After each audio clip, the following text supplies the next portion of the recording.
Freedom of speech कितना अच्छा लग रहा है ना सुनने में। Freedom of expression, wow. हमारे भारत देश में इन पर कई सारे स्टेटमेंट डेफिनेशन दिए जाते हैं अपनी अपनी तरीके से। प्रत्येक राज्य इस पर अपनी अलग डेफिनेशन देता है कि उनके अनुसार फ्रीडम ऑफ स्पीच और फ्रीडम ऑफ एक्सप्रेशन क्या है। सेम इसी तरह दूसरी तरफ जो धार्मिक ऑर्गेनाइजेशंस हैं वो इसे अपनी तरह अपने तरीके से डिफाइन करते हैं और हम, आप और कोई थर्ड पर्सन इसे अपनी तरीके से डिफाइन करता है और रिजल्ट ये होता है कि वो भारत जो डेमोक्रेटिक होना चाहिए था वो अब डेमोक्रेटिक नहीं रह जाता है। आपको भी यार पता होगा कि हमारा भारत किसी धर्म विशेष की धार्मिक किताब को पढ़कर अपने देश का संचालन नहीं करता है। वो किसी धार्मिक किताब को फॉलो नहीं करता है, वो फॉलो करता है संविधान को। लेकिन आगे आपको मैं जो भी कुछ बताने वाला हूँ ना उसको जरा ध्यान से सुनिएगा, क्योंकि अगले कुछ मिनटों में आप उस सच को सुनने वाले हैं जिस पर आपने कभी गौर ही नहीं किया। आपको लग रहा था ऐसा क्या हो जाएगा इससे, ये तो सब नॉर्मल ही है, सेम की तरह रोज की तरह चलता ही रहता है। नुपुर शर्मा, विरला ही कोई होगा जो अब तक इस नाम से परिचित नहीं हुआ होगा। जी हाँ दोस्त, बीजेपी के राष्ट्रीय प्रवक्ता जो अब अपने पद से 6 सालों के लिए बर्खास्त कर दी गई हैं, सस्पेंड कर दी गई हैं, पैगंबर साहब पर टाइम्स न्यूज की एक टीवी डिबेट पर 27 मई 2022 की शाम को एक बयान देती हैं, जिस पर 16 से अधिक देश अपनी आपत्ति दर्ज करा चुके हैं। ऑफिशियली आधिकारिक तौर पर नाराजगी दर्ज करा चुके हैं। OIC भी कूद चुका है। अफगानिस्तान का वो तालिबानी चूहा भी इसमें कूदा है जिसका सदियों से आतंकवाद से गहरा रिश्ता है। इतना ही नहीं, आतंकवादी संगठन अल-कायदा का ऑफिशियल स्टेटमेंट ये आता है भारत के लिए कि वो भारत में 4 जगह पर सुसाइड बॉम्बिंग करेगा। क्यों? क्योंकि वो तो इस्लाम का रक्षक है ना। अच्छा। और फिर इनका ऑफिशियली स्टेटमेंट आता है कि इस्लामोफोबिया विश्व में बढ़ रहा है, इस्लाम खतरे में है। अच्छा, तो यार इन सब बातों को दूर रखकर हम पहुंचते हैं इस मुद्दे की जड़ तक। तो बात कुछ दिन पहले की है जब DU के प्रोफेसर ने शिवलिंग को लेकर एक अभद्र टिप्पणी की थी, आपत्तिजनक बयान दिया था। उनकी गिरफ्तारी भी हुई, एक खास वर्ग ने उनकी रिहाई की बहुत ज्यादा मांग भी उठाई, वो रिहा भी हो गए। इसके बाद जब ज्ञानवापी में शिवलिंग मिलने की खबर आई थी तो सोशल मीडिया के कुछ तथाकथित इन्फ्लुएंसर्स ने जमकर मजाक उड़ाया था। लेकिन जब नुपुर शर्मा ये कहती है कि हम भी आपके धर्म का मजाक उड़ा सकते हैं तो उनके ऊपर FIR होती हैं, वो भी एक नहीं 3-3। उनको जान से मारने की धमकियां दी जाती हैं, उनको रेप थ्रेट दिया जाता है और उनको हत्या करने वाले को 1 करोड़ रुपए का इनाम देने की भी घोषणा की जाती है। हुजूर की शान में गुस्ताखी करने वाले को सजाए मौत दी जाती है इस्लाम में। नुपुर शर्मा जो हुजूर की शान में गुस्ताखी की, इसके ऊपर भी 1 करोड़ रुपए का बॉन्ड। वाह क्या बात है, ये है फ्रीडम ऑफ स्पीच। तो बात करते हैं नुपुर शर्मा पर टोटल 3 FIR होती हैं। पहली FIR होती है रजा एकेडमी द्वारा दर्ज कराई जाती है मुंबई में। दूसरी FIR होती है मुंबई के ही एक मदरसे के मौलाना के द्वारा मुमरा थाने में। तीसरी FIR दर्ज होती है हैदराबाद के साइबर क्राइम के थाने में 31 मई की शाम को। वहां पर टाइम्स नाउ के चैनल पर भी कार्रवाई करने की मांग की जाती है। यही नहीं, हैदराबाद पुलिस द्वारा AIMIM के इंकलाब पार्टी अध्यक्ष अब्बासी पर भी FIR दर्ज की जाती है, क्योंकि वही शख्स है जिसने 1 करोड़ का इनाम रखा था कि जो कोई भी नुपुर शर्मा की हत्या करेगा उसको 1 करोड़ रुपए का ये इनाम देंगे। खैर, जब इतना करने के बाद भी कोई कार्रवाई नहीं होती है तो कानपुर नगर में दंगे भड़काए जाते हैं। वो भी तब जब प्रधानमंत्री मोदी, राष्ट्रपति रामनाथ कोविंद व CM योगी कानपुर में ही थे। आप इस दंगों के पीछे की मंशा को आसानी से भांप सकते हैं कि दंगाइया के चाहते क्या थे।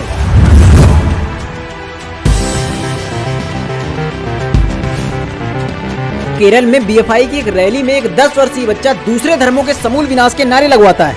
भीड़ उसका बढ़ चढ़कर समर्थन भी करती है। कश्मीर में रोज हो रही हत्या की खबरें संपूर्ण भारत को दहला रही हैं। घाटी में एक धर्म विशेष के लोग पलायन करने के लिए मजबूर हो रहे हैं, परंतु अंतर्राष्ट्रीय मुद्दा बनता है टाइम्स नाउ न्यूज चैनल पर हुई एक छोटी सी डिबेट, जहाँ पर नुपुर शर्मा ने केवल ट्रांसलेट ही तो किया था ना आपकी हदीस से निकालकर कुछ वर्ड्स को।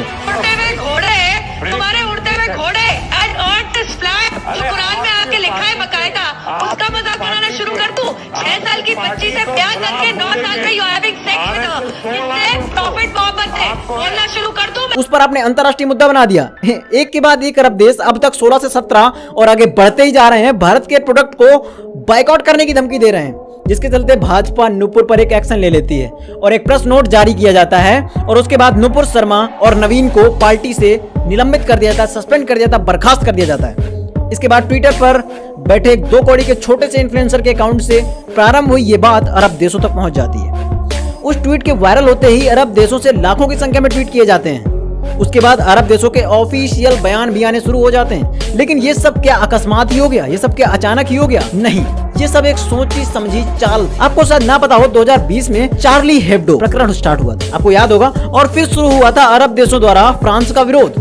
और उसी समय 50 से अधिक मुस्लिम देशों के नेता आपस में मिलते हैं। और फिर 2021 में टर्की में एक ऑर्गेनाइजेशन का जन्म होता है, international organisation by the name of support profit of Islam. संस्था के गठन के लिए विख्यात आतंकवादी संगठन हमास के राजनीतिक ब्यूरो का खालिद मिसाल, इत्तेहादुल उलेमा का अनवर और अब्दुल वहाब, जो इंटरनेशनल इस्लामिक स्कॉलर का प्रेसिडेंट भी है, वो इसमें शामिल होते हैं। मुख्य रूप से शेख अब्दुल अल साकिर को इस संगठन का प्रेसिडेंट बनाया जाता है, जो खुले तौर पर एकदम खुला ओपनली फिलिस्तीन के आतंकी संगठनों और तालिबान को सपोर्ट करता है।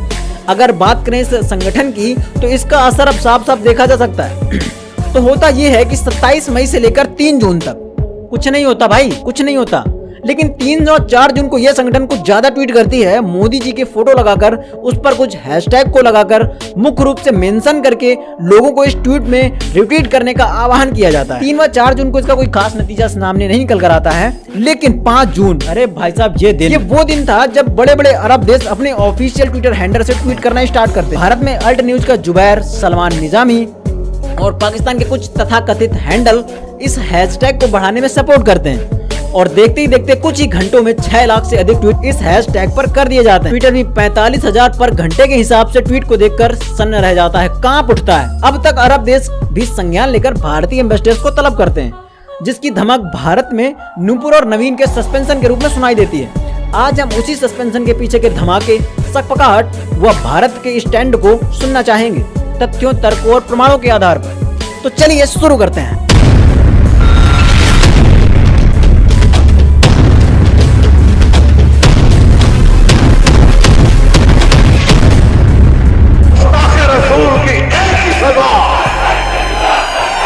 नूपुर शर्मा को सस्पेंड कर दिया गया, लेकिन क्यों? क्या उन्होंने पैगंबर साहब के खिलाफ टिप्पणी की थी इसलिए, या अरब देशों ने बाइकआउट इंडिया प्रोडक्ट कैंपेन चलाया इसलिए? अरे नहीं भाई, नूपुर शर्मा को सस्पेंड किया गया क्योंकि मोदी जी ने अरब देशों से बहुत अच्छे संबंध बनाए थे और सऊदी के तो हाईएस्ट सिविलियन का गौरव भी पाया था। तो हुआ ये कि अच्छे संबंधों और हाईएस्ट सिविलियन के गौरव में जो थोड़े बहुत दाग उभर आए थे ना, उनको नूपुर शर्मा नाम के पानी से सस्पेंड करके धो दिया गया। मतलब नूपुर शर्मा को बलि का बकरा बनाकर भेंट चढ़ा दिया गया उस गौरव व अच्छे संबंधों को साफ करने के लिए। हाँ, वैसे भी अल्लाह को कुर्बानी जो बहुत पसंद है। खैर देखो यार, भारतीय संविधान क्या कहता है, उसके बिहाफ पर चलने वाले कोर्ट क्या कहते हैं, या कानून क्या कहता है, या भारतीय राजनेता क्या कहते हैं, इससे कुछ ज्यादा गुना महत्व तवज्जो इस बात को दिया गया कि अरब देश क्या कहते हैं। 2019 में एक लीडर द्वारा प्रॉफिट मोहम्मद के ऊपर आपत्तिजनक पोस्ट को लेकर, फेसबुक पोस्ट को लेकर जब बवाल ने गर्मी पकड़ी, तो मद्रास हाईकोर्ट ने यह कहा कि अगर किसी ने इतिहास को पढ़ा है और अगर उसके आधार पर, तथ्यों के आधार पर प्रॉफिट मोहम्मद को कुछ कह भी दिया तो इसे इस निंदा या ब्लेसफेमी नहीं कहेंगे, ये फ्रीडम ऑफ स्पीच के अंदर आएगा भाई। और हाँ, अगर ब्लेसफेमी या हेट स्पीच का कानून एब्सोल्यूट किया जाए, उसको क्लियर किया जाए, तो इसकी गाज उन पर ही गिरेगी जो आज नूपुर शर्मा को मारने या उस पर लीगल एक्शन लेने की बात कर रहे हैं। तो बात करते हैं उस अल्ट न्यूज के फाउंडर मोहम्मद जुबैर की, जहां से इस मुद्दे ने गति पकड़ी, और अल्ट न्यूज के को फाउंडर कहे जाने वाले प्रतीक सिन्हा, जो कि भगवान गणेश पर कुछ ऐसे विचार रखते हैं। ये वही असफा खानम शेरवानी हैं जो आज बहुत द्रवित हैं, बेचारी हैं, जिन्होंने भगवान राम को एक दलित को मारते हुए भी दिखाया था। और बात करें राणा अयूब की, जो आज अरब देशों से ये गुहार लगा रही हैं कि सो गए क्या तुम लोग, देखो जरा नूपुर शर्मा ने क्या बोल दिया। ये वही राणा अयूब है जो भगवान राम को मिसोजिनिस्ट कह रही थी, और लगातार इस तरह के किसी धर्म विशेष की आस्था को टारगेट करके ट्वीट पे ट्वीट किए जा रही थी। प्रशांत भूषण भगवान कृष्ण को ईव टीजर बता रहा था, और महुआ मोइत्रा शिवलिंग को मजाक उड़ाते हुए जाने कितने ट्वीट किए जा रही थी। और अगर हम यहाँ तक की हुई सारी नौटंकियों को एक तरफ समेट कर रख दें, तो अकबरुद्दीन ओवैसी का ये बयान, ये स्पीच, ये साउथ पोल का सुअर लक्ष्मी मालूम थी, ये भाग्य लक्ष्मी आज तक नहीं सुने। ये कौन सी नहीं है भाई, और दुर्गा सुने, ये सुने। बहरहाल मैं क्या बोलूं, कैसे कैसे नामा है। ये मुबारक महफिल में मनोज नामों को लेके खराब करना नहीं चाहता। ये मामला जब कोर्ट में गया था ना, तो कोर्ट का मानना ये था कि ये हेट स्पीच थोड़ी है भाई, ये तो इनके मुखार बिंदु से अमृत रत्नों की बारिश हुई थी। आप लोगों ने लिया नहीं क्या? इसको रख दिया फ्रीडम ऑफ स्पीच के अंदर, होके मान लिया भाई। चलो ठीक है, तो आजकल यार चल क्या रहा है, कोई कॉमेडियन हो तो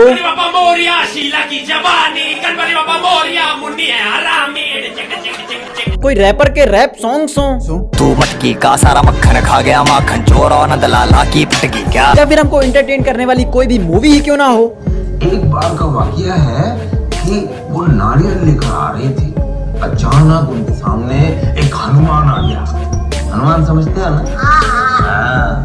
हनुमान ने उनके हाथ से नारियल ले लिया और जाके एक तरफ खड़े होकर हंसने लगा।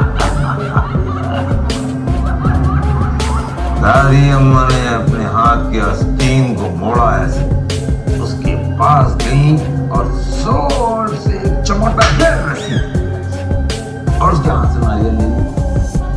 हनुमान जो है वो अपना सर झुकाया, दुम दबाए हुए भागा। या हमारे देश के वो प्रतिभावान तीक्ष्ण बुद्धि वाले टीचर्स या बड़े बड़े सेलेब्स ही क्यों ना हो। But actually, do you know Ravan is a very good person by heart? Ram is not a good person. Ram is not a good person at all. Ravan is a good person. I find Ram is a cunning person. He made all the plan to trap Sita in that. He put Sita into trouble and put all the blame on Ravan. How can we decide who is good and evil is? And the whole world is worshipping Ram and saying that Ravan is a bad person. And all the plan is done by him. So how he can be so good? He is cunning. You know, riding chariots too. ऐसा कोई बाकी नहीं रह गया जिसने हिंदू देवी देवताओं पर अभद्र आपत्तिजनक टिप्पणी ना की हो। और ये हैं एमएफ हुसैन, ये हिंदू भगवानों की न्यूड पेंटिंग्स बनाता है। सबसे इंटरेस्टिंग बात तो ये है कि जो कतर आज विश्व पटल पर भारत को माफी मांगने के लिए कह रहा है ना, वही कतर एमएफ हुसैन को 2010 में नागरिकता ऑफर करता है। भारत में लागू होने वाले कानूनों बिलों लाइक सीएए पर बांग्लादेशी या भारत को ये बता रहे हैं कि कौन इसके अंदर नागरिकता में आएगा, नागरिकता मिलनी चाहिए। कश्मीर घाटी में मेजोरिटी अब ये डिसाइड करेगी कि माइनॉरिटी यहाँ पर रहेगी या नहीं। और आज कतर ये डिसाइड कर रहा है कि भारत की मेजोरिटी क्या बोले और क्या नहीं। यहाँ तक मैं जो बोल रहा था इसको एक साइड में रखकर पहले ये जानने की कोशिश करते हैं कि नुपुर ने जो बोला, नुपुर शर्मा ने जो बोला, वो तार्किक रूप से प्रमाणों के आधार पर कितना सही था, कितना झूठ था, कितनी रियलिटी थी और कितना अपमान था। तो मुद्दा स्टार्ट होता है उस जगह से जब किसी धर्म विशेष के लोग शिवलिंग का मजाक नेशनल टीवी पर उड़ाना स्टार्ट करते हैं। तो इस पर नुपुर शर्मा बयान देती हैं, बोलती हैं कि मजाक हम भी उड़ा सकते हैं आपके धर्म का। उन्होंने अपना पक्ष रखते हुए 3 बातें बोली। अब देखना ये है कि उन 3 बातों का इस्लामिक टेक्स्ट से कितना लेना देना है। पहली, जो कुरान में आके लिखा है बकायदा, उसका मजाक बनाना शुरू कर दूं। अल हिज्र सूरा 15:19 कहता है कि धरती को कालीन की तरह स्प्रेड आउट किया गया है। दूसरी, तुम्हारे उड़ते हुए घोड़े। साही अल बुखारी हदीस में बताया गया है कि बराक एक ऐसे जानवर जो गधे से थोड़ा सा बड़ा और खच्चर से छोटा है। प्रॉफिट मोहम्मद इसी में बैठकर 7वें आसमान पर गए और वहीं अल्लाह ने उन्हें कुरान सुनाई थी। तीसरी, 6 साल की बच्ची से प्यार करके 9 साल में you having sex with her. इससे प्रॉफिट मोहम्मद ने बोलना शुरू कर दूं मैं। साही अल बुखारी हदीस इस बात को भी वर्णित करता है। विकिपीडिया हो या बुक हो या जाकिर नायक। Science says there's a hadith in Bukhari that Prophet Muhammad, peace be upon him, married Hazrat Aisha, may Allah be pleased with her, at the age of 6 and consummated the marriage at the age of 9. सभी इस बात को मानते हैं, कोई भी Islamic scholar ही क्यों ना हो जो इस बात से डिनाई करे। ऐसा हो ही नहीं सकता। बचाव के लिए कोई भी स्कॉलर ये जरूर कहता है कि उस समय बाल विवाह प्रासंगिक थे, पर अब नहीं, इसलिए इस पर बहस नहीं होनी चाहिए। बाकी ये बात सच है। हिंदुस्तान टाइम्स ने हजरत आयशा की आयु को बढ़ाकर 19 दिखाने का भरसक प्रयास किया, परंतु जाकिर नायक के अनुसार सच ये है जो जाकिर नायक खुद बोल रहे हैं, वो नहीं जो हिंदुस्तान टाइम्स आपको दिखाना चाह रहा है। Hazrat Aisha, may Allah be pleased with her, her age was 19 and not 9 when she got married. Can I throw some light on that? If you read the hadith in Bukhari which says Hazrat Aisha, may Allah be pleased with her, she was married to the Prophet at the age of 6 and the marriage was consummated at the age of 9. Now there are many so-called modern scholars who feel that it's not possible. That is the reason they try and justify, and they say that actually the statement is 19 because in Arabic we add an ashra. So this is ashra, the 10 is missing. We said 10, 9 for 19. So the 10 is missing, therefore अब वापस आते हैं नुपुर शर्मा पर। यदि तथ्यों को सामने रखा जाए तो नुपुर शर्मा ने कुछ भी गलत नहीं कहा, उन्होंने तो बस ट्रांसलेट किया ना यार। नुपुर ने तो उसी बात को दोहराया जो इस्लामिक स्कॉलर वर्षों से कहते आ रहे हैं। ये सब बवाल के बीच नुपुर शर्मा से उनका स्टैंड पूछा। इस पर नुपुर शर्मा ने कुछ ये कहा, लिखा है वो मैंने बोला है, और अगर वो कहीं गलत है तो मैं, आपको आपत्तिजनक लगता है तो फिर वो तो मैं कहूंगी कि मैंने तो नहीं लिखा और मैंने अपने मन से भी नहीं बनाया। अगर मैं गलत हूँ तो मैं इनवाइट करती हूँ किसी सीनियर इस्लामिक क्लरिक को आए और बताए कि मेरे तथ्य बेकार है, मेरे तथ्य ठीक नहीं है, तो मैं अपने बयान को वापस भी लूंगी। लेकिन जवाब में अगर आप मुझे मेरे परिवार के साथ सामूहिक दुष्कर्म, सर तन से जुदा और जान से मारने की और खून खराबा करने की और माहौल बिगाड़ने की बात करेंगे, सिर्फ भारत से नहीं आ रही है, पाकिस्तान से, इंग्लैंड से, दुबई से, साउथ ईस्ट एशियन कंट्रीज से, और ऐसी तो मैं आपको तमाम बताना चाहता हूँ चाइना के अंदर एक बड़ी संख्या में मुस्लिम्स हैं। जी हाँ, जिनको बोलते हैं उइगर मुस्लिम्स जब भी हिजाब या लंबे कपड़े पहनकर घर से बाहर निकलते हैं तो उनके कपड़ों को कैंची से बीच बाजार में काट दिया जाता है। नमाज का हक नहीं है, उन्हें प्रेयर का हक नहीं है। जितनी मस्जिद चाइना में है ना, उनको चाइना गवर्नमेंट ने अपने अनुसार मॉडिफाई किया हुआ है। उइगर मुस्लिम लड़कियां अक्सर आए दिन रेप, मानसिक शारीरिक प्रताड़ना से जूझती रहती हैं। यहाँ तक कि उइगर मुस्लिम्स को कुरान भी जो पढ़ाया जाता है वो चाइना ने मॉडिफाई किया हुआ है। उसके अलावा उनको दूसरा कुरान नहीं पढ़ना है। चाइना अपने मुस्लिम नागरिकों के साथ जो कर रहा है उस पर अंधा काना बनकर एक वर्ड भी ना बोल पाने वाला ये अरब वर्ल्ड हदीस की मात्र एक स्टेटमेंट दोहराए जाने पर से कांप हो गया। हाय इस्लामोफोबिया तो साफ साफ दिख रहा है। और बात करें भारत की, ये वही भारत है जो यूरोप को भारत के आंतरिक मुद्दों पर टिप्पणी करने पर आंखें दिखा रहा था। Europe has to grow out of the mindset that Europe's problems are the world's problems, but the world's problems are not Europe's problems. जी हाँ, ये वही भारत है जो यूएस को यूएस की टेबल पर बैठकर उसी के ह्यूमन राइट पर कमेंट करा रहा था। Tell you that we also have views on other people's human rights situation, including that of the United States. So we take up human rights. पर यही भारत कतर के ह्यूमन राइट की बदतर condition पर मुंह पर टेप क्यों लगा लेता है? कतर के फुटबॉल वर्ल्ड कप की तैयारी मात्र में 6500 से ज्यादा मजदूरों की जान चली जाती है और भारत अपनी चुप्पी बरकरार रखता है। भारत का अरब वर्ल्ड के सामने ऐसा झुकना कितना सही और कितना गलत। अगर बात करें नुपुर शर्मा की तो यार मतलब मात्र एक कमेंट से जो इस्लाम का सच भी है, इस्लाम जिसको सच मानता भी है, उसके स्कॉलर सच मानते भी हैं, उसको दोहराने मात्र से, उस कमेंट मात्र से नुपुर शर्मा को जान से मारने की धमकी दी जाती है। कोई आप कंट्रोल रखते हैं कि वहाँ से कोई भी कुछ आता है, कुछ भी बोल के चले आता है। कमलेश तिवारी याद है ना आपको, क्या हाल हुआ उसका लास्ट में? वही हाल होगा तुम्हारा भी नुपुर शर्मा के विरोध में कानपुर में जो हुआ वो तो हम सब ने देखा।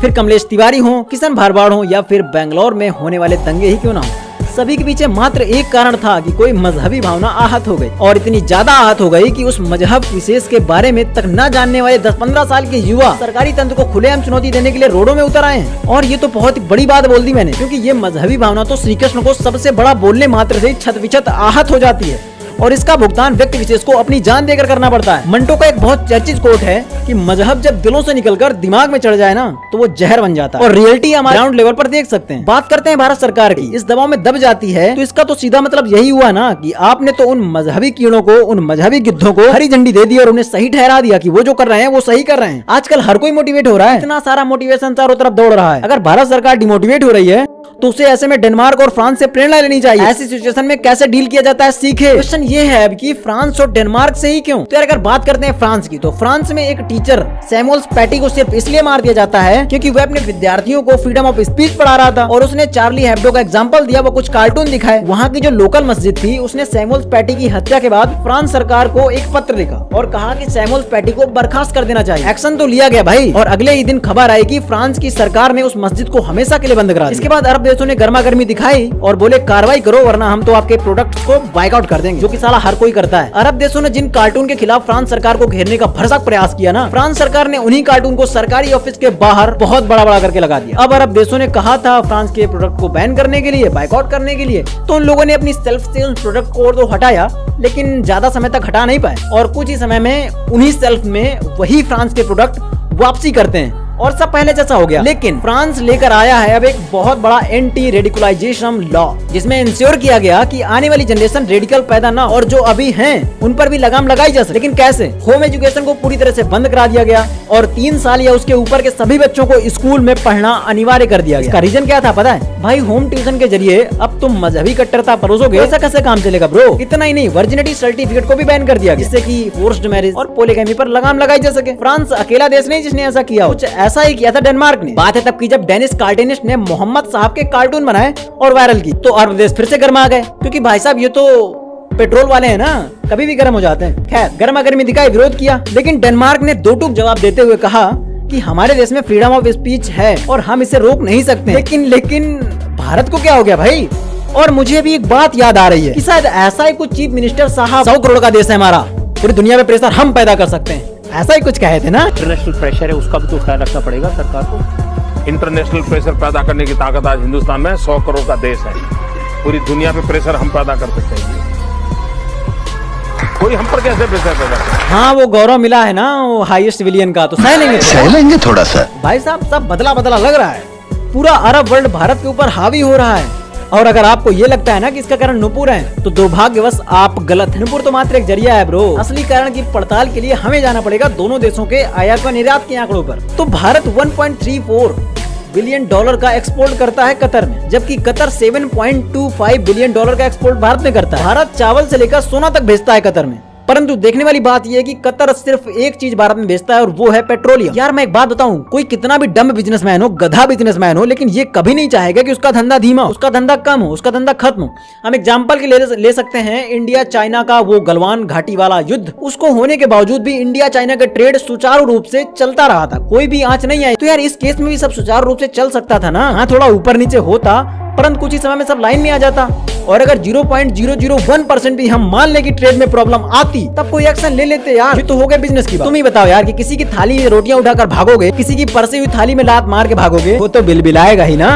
देखो यार जो है ना, मैक्सिको, रसिया, यूएसए है जिनके पास पेट्रोलियम प्रचुर मात्रा में उपलब्ध, लेकिन भारत अपना सारा पेट्रोलियम पास होने के कारण अरब देशों से आयात करता था। पर तभी स्टार्ट हुई रसिया वर्सेस यूक्रेन जंग के कारण यूरोप, यूएसए और कई देशों ने रसिया पर सैंक्शन लगा दिए और रूस से कच्चा तेल लेना बंद कर दिया। इसके चलते रसिया में आर्थिक मंदी आ गई और रूस की अर्थव्यवस्था चरमरा गई। लेकिन इसी बीच रसिया भारत को एक ऑफर देता है कि $130 बैरल का कच्चा तेल भारत को $70 बैरल में दे देगा, और शर्त केवल ये है कि भारत को अत्यधिक मात्रा यानी बल्क में खरीदना होगा। भारत ने ऑफर स्वीकार कर लिया, रसिया से कच्चा तेल लाना शुरू किया। भारत ने 40 मिलियन बैरल एक साथ खरीदे। और अगर बात करें कच्चे तेल को रिफाइन करने की, तो भारत के पास यूरोपीय देशों की तुलना में कई गुना ज्यादा रिफाइनरीज हैं। फिर क्या था, भारत ने बल्क में कच्चा तेल खरीदा, प्रोसेस किया और वापस प्रोसेस्ड तेल को यूरोपीय देशों को बेचना स्टार्ट कर दिया, क्योंकि यूरोपीय देशों ने तो रसिया से तेल खरीदना बंद कर दिया था ना।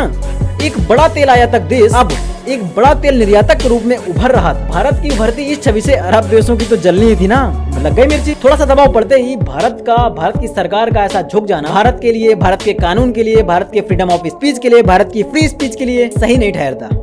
Bharat free of speech, blasphemy और हेट स्पीच पर एक राजनीतिक तरीके से कड़ा रुख अपनाना चाहिए था, एक टैक्टिकल रुख अपनाना चाहिए था भारत को। और ऐसा करना, अगर वो ऐसा कर देता तो कोई नई बात नहीं होती।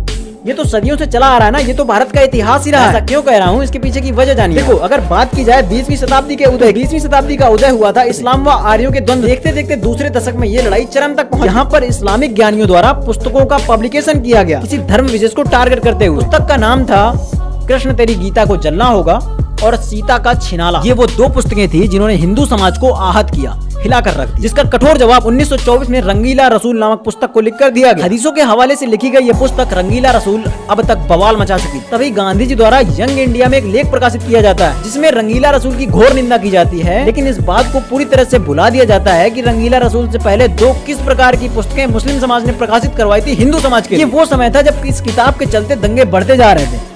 अब तक महाशय राजपाल जो कि रंगीला रसूल के लेखक थे, उनकी गिरफ्तारी भी हो चुकी। मामला इतना ज्यादा गर्माहट हो गया, इतना गर्म हो गया कि मुद्दा कोर्ट पहुंचा। 3 साल कोर्ट की तारीखों के चक्कर काटने के बाद 1927 में आखिरकार महाशय राजपाल को छोड़ दिया जाता है, यह तर्क देते हुए कि पुस्तक ऐतिहासिक तथ्यों पर लिखी गई है, तो इसलिए तथ्य तर्क प्रमाणों के आधार पर उस पुस्तक का विमोचन करना, प्रकाशन करना गलत नहीं है। जेल से बाहर आते ही महाशय राजपाल ने रंगीला रसूल का हिंदी वर्जन रंगीला रसूल अरब के पैगंबर का एक शिक्षाप्रद इतिहास को छाप दिया। किताब का प्रकाशन होते ही बॉम्बे की सरकार एक्शन में आई और पुस्तक का विरोध करना स्टार्ट कर दिया। मुस्लिम पक्ष का क्रोध, तनाव और ज्यादा उफान पर आ गया। यहाँ तक सब ठीक ही चल रहा था, लेकिन मौलाना मोहम्मद अली की एक स्पीच इस गुस्से को, इस बदले की भावना को 7वें आसमान तक पहुंचा। जिन्ना ने भी कह दिया कि अब वो होगा जिसे कोई भी दुनिया की फोर्स रोक नहीं पाएगी। महाशय राजपाल पर अब तक 4 से 5 जानलेवा हमले हो चुके और फिर एक कारपेंटर इल्म उद्दीन ने एक दिन मौका पाकर महाशय राजपाल को जान से मार दिया। भारतीय मुस्लिम समाज ने उनको सम्मानित किया, एक गौरवान्वित ओहदा दिया, उनको गादी की उपाधि प्रदान की। अगर आज को थोड़ा सा ध्यान से आप देखोगे, जांचोगे, परखोगे, तो आप पाओगे कि कुछ ऐसा ही माहौल आज भी दिखाई पड़ रहा है। शिव जी को गालियां लिखने वाले लोग उस बात से दंगों पर उतारू हो गए जो बात उनकी हदीसों में लिखी हुई है, और लग गए सारे सपोर्ट करने। फर्क बस इतना है कि तब अंग्रेजी सरकार ने घुटने टेके थे और आज भारतीय सरकार घुटनों के बल दिख रही। भारत में फ्रीडम ऑफ स्पीच का कानून तो है, पर इस निंदा का नहीं, ब्लेसफेमी का नहीं, और जहाँ भी इसका कानून है वहाँ से हटाया जा रहा है। पाकिस्तान में इस कानून के आधार पर किसी को भी मार देना बिल्कुल सी मामूली बात है, आम बात हो गई है। क्वेश्चन है, क्या भारत में ब्लेसफेमी यानी कि इस निंदा के कानून को एब्सोल्यूट किया जाना चाहिए? नहीं है तो बनाया जाना चाहिए, जिससे लोग किसी भी धर्म विशेष के बारे में ना बोल सके। दूसरा, फ्रीडम ऑफ स्पीच को एब्सोल्यूट करने की आवश्यकता है, जिसमें कोई भी कुछ भी तर्कों के आधार पर यह बोल सके जो वो चाहता है, और यहाँ तक वो किसी भी धर्म के ऊपर भी बोल सके अगर वो तर्कों के आधार पर बोल रहा है तो, और उसका भुगतान उस व्यक्ति को जान देकर ना करना पड़े। कुछ समझ में नहीं आ रहा है कि भारतीय सरकार करना क्या चाहे। सम्राट पृथ्वीराज का उद्घाटन करने आप सभी गए थे ना, मतलब उसके प्रमोशन करने सभी गए थे ना, क्या हुआ? अबे 200 करोड़ की पिक्चर 100 करोड़ के आंकड़े को भी छूने के लिए दर दर भटक रही। इतना प्रमोशन कराया फिर भी कोई तुम्हारे कहने से 200 रुपए की टिकट नहीं खरीद रहा। और बोलो गल्फ नेशन को सॉरी। खैर मुद्दा इनका समाप्त नहीं होता है। देखो अब तक मेरे पास जितनी भी तथ्य तर्क प्रमाण थे मैंने अपने हिसाब से आपके सामने रखे, लेकिन हो सकता है कि आगे आने वाले समय में और कुछ ज्यादा प्रॉब्लम्स क्रिएट हो और ज्यादा बढ़े, तो उस पर मैं अपनी देखूंगा, कुछ थोड़ा रिसर्च बहुत करना पड़ता है। चलो खैर, आपको वीडियो कैसी लगी? अगर ठीक ठाक लगी हो कुछ बहुत तो कमेंट करके बताएगा आपके कौन सा पॉइंट आपको ठीक लगा, कौन सा पॉइंट आपको गलत लगता है। कुछ पॉइंट जो मैंने छोड़ दिया वो पॉइंट आप बताना चाहें तो कमेंट सेक्शन आपके लिए पूरी तरह से खाली है। वीडियो को शेयर करिए। मिलते हैं आपसे किसी नेक्स्ट वीडियो में किसी नए टॉपिक के साथ। तब तक later bye bye, take care and good bye.